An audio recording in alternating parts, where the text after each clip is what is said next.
ఇది కరెక్ట్ కాదు అన్నా, నువ్వు రావే, నువ్వు వస్తే నువ్వు మళ్ళీ ఉప ఎన్నికదే మళ్ళీ అప్పుడు కేసీఆర్ మొత్తం మంత్రివర్గాన్ని ఎమ్మెల్యేలు నువ్వు రాష్ట్ర అసెంబ్లీ మొత్తం తీసుకొచ్చి మునుగోలులో దించిండు.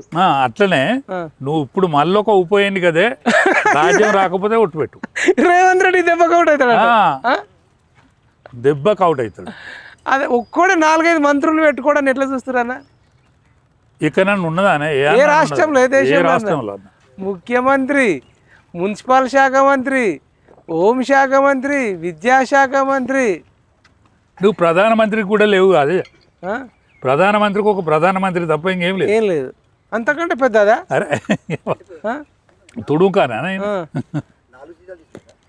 మొత్తం. ఇప్పుడు మరి హోంశాఖగా మాత్రం ఎక్కడికక్కడ మర్డర్లు జరుగుతాయి, సర్వనాశనం అయిపోయింది, డింగాన్ అవుతుంది. బెల్ట్ షాప్, గంజాయి, డ్రగ్స్ ఎక్కువైపోయింది. మొత్తం ఇక్కడనే నడుస్తుంది. అదంతా దేశంలో నడిచే దందా అంతా